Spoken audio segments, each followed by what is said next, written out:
Welcome, welcome one and all.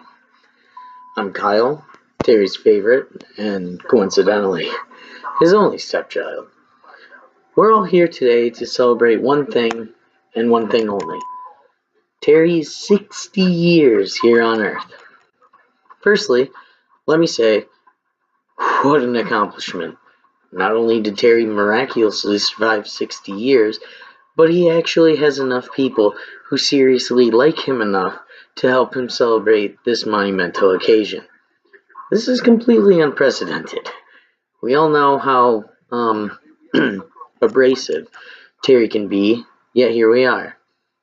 We all care enough about Smith to come here and congratulate him on his 6 decades of life. And I know that we aren't here for the food because, joke's on you, Terry ate it all.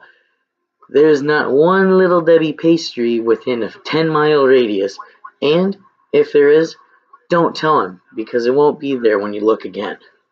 Yeah, laugh it up, but when your nutty bar you've been saving for after No Starch March is gone, you'll be cursing one person and one person only: Terrence Harvey Smith.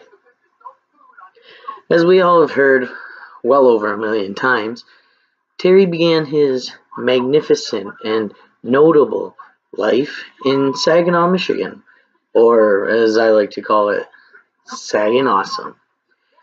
Arthur Hill High School, as I recall, was his humble beginning. Everything Smith began there, including his tall tales of high school hockey and high school hooky. The same city that brought life into Buick and Chevrolet through their industrial plants was home to the great man that we all know and love.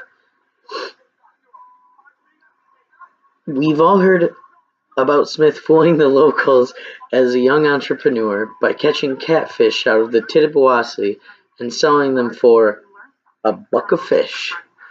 Although Swindler Smith was a notorious teenage businessman, his journey did not stop there. This man actually did much more, believe it or not. He was responsible for the conglomerate that was Kessel. Kessel Foods eventually became part of what we all know as Kroger in the current day.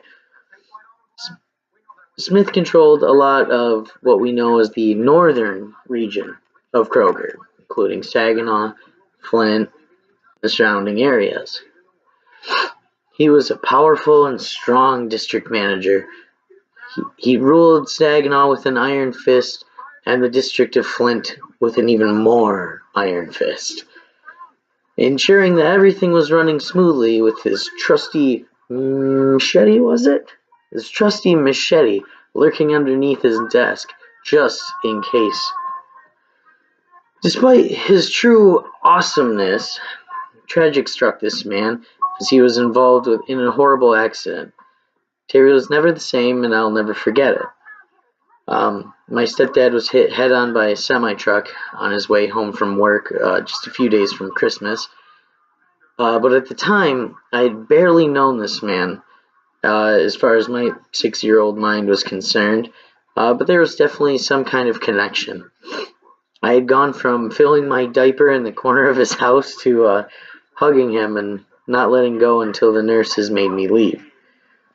But from that moment on, I knew that not only that man would become an important part of my life, but I would accept him as my father. Terry has become not only an inspiration for me, but all of my closest friends. We view him as a role model, and although it's really easy to make fun of him, and perhaps we do it a little bit too much, we all love him. He is our rock, our friend, and in a way, all of our fathers. This man is greater than he even knows to just so many people, not only myself. I love him, and his name is Terry. Happy 60th birthday, old man. I hope to one day be half the man that you are.